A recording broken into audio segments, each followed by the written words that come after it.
नमस्कार मेरे प्रिय विद्यार्थियों। तो कैसा रहा है आप सबका first semester exam? I hope सब कुछ बहुत अच्छे से हो गया होगा और हम सब अपनी आगे की पढ़ाई के लिए तैयार हो चुके हैं। तो आज मैं आपको पढ़ाऊंगी अपनी हिंदी पुस्तक सुलभ भारती से कक्षा 7वीं का पाठ नंबर दूसरी इकाई का 5 बसंत गीत।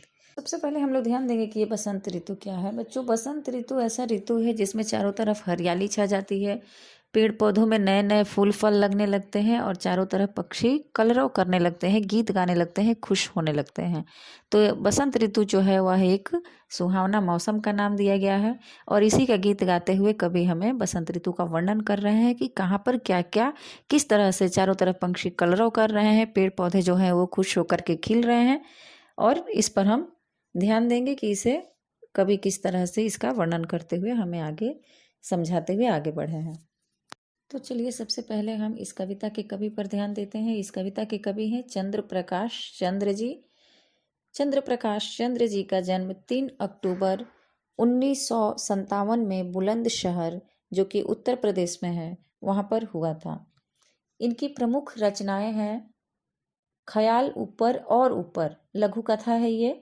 कविता शुरू करने से पहले मैं इसमें आए हुए जो शब्दार्थ हैं, मीनिंग है, कठिन शब्द हैं, उसे आपको बता देना चाहती हूँ, क्योंकि कुछ शब्द ऐसे हैं जो आप खुद से पढ़ोगे तो कुछ भी समझ में नहीं आएगा, आपको लगेगा कि ये किस तरह का शब्द है।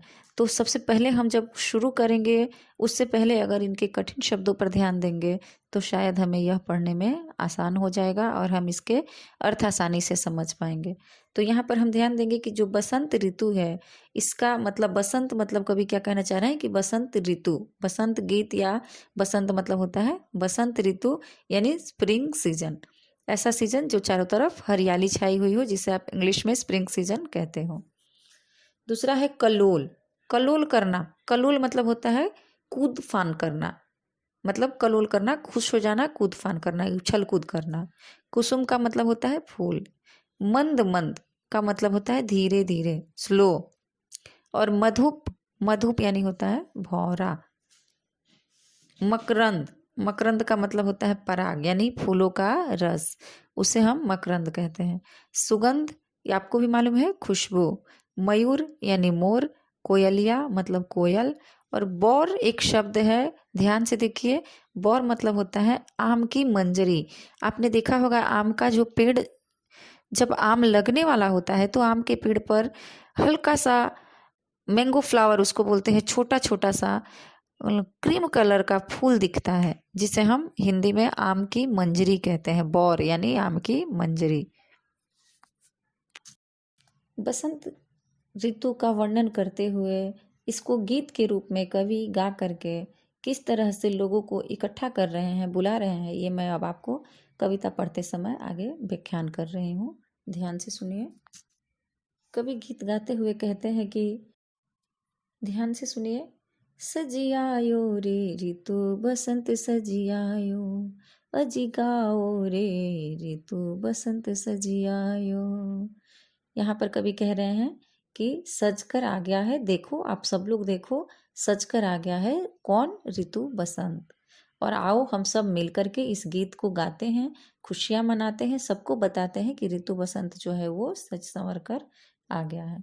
अगले अगले दूसरे लाइन में कवि कह रहे हैं कि कली कली करते कलोल कुसुम मन, मंद मंद मुस्कायो, गुन गुन गुन गुन गूंजे मधुप गन, मधुमकरंद चुरायो। इसका अर्थ है कि बसंत ऋतु के आने के बाद हर एक कली, कली कली करत कलोल कुसुमन, हर एक कली जो है, फूल जो है, वह कलोल कर रही है, क्रीड़ा कर रही है, यानी उछल कूद कर रही है, खुश हो रही है और खेल रही है। मंद मंद मुस्कायो, और धीरे धीरे मुस्कान कर रही है, अंदर ही अंदर मुस्कान कर रही है। गुनगुन गुनगुन गूंजे मधुपगन, मधुमकरंद चुरायो। और भौरों का जो समूह है, मधुपगन यानी भौरों का जो समूह है, वह गुनगुन करके गूंज रहे हैं। आपने सुना होगा भौरों का गुनगुनाने का जो आवाज़ है, उसे कवि यहाँ पर वर्णन करके कह रहे हैं कि भौरों का जो समूह है वह गुनगुन करके गूंज रहे हैं और फूलों के आगे पीछे मरड़ा रहे हैं, घूम रहे हैं। और मधु मकरंद चुरायो, और फूलों से उनका मकरंद यानी रस को चुरा रहे हैं, फूलों के रस को चुरा रहे हैं भौरे। दूसरी लाइन में फिर कवि बता रहे हैं कि सजियायो रे ऋतु बसंत सजियायो, अजिगाओ रे ऋतु बसंत सजियायो। इस तरह से आप देखो बसंत ऋतु सज कर आ गया है और आओ हम सब मिलकर खुश होकर के गीत गाएं और गुनगुनाएं। आगे फिर कवि बता रहे हैं कि बन बन बाग बाग बगियन में सुहनी सुगंध उड़ायो, ठुमुकी ठुमुकी मयूरा नाचत गीत कोयलिया गायो। सजियायो रे ऋतु बसंत सजियायो, अजिगाओ रे ऋतु बसंत सजियायो। इस पंक्ति में कवि कहना चाह रहे हैं कि वनों में बाग बगीचों में मोहक सुगंध उड़ रही है और मोर जो है वो ठुमुक ठुमुक के नाच रहे हैं और कोयल मधुर गीत गा रही है। आगे की पंक्ति का व्याख्यान करते हुए कवि कहते हैं कि पीली पीली सरसों फूली और बोरे अमवा पे छायो, हरी हरी मटर बिछोने ऊपर अमित रंग बरसायो।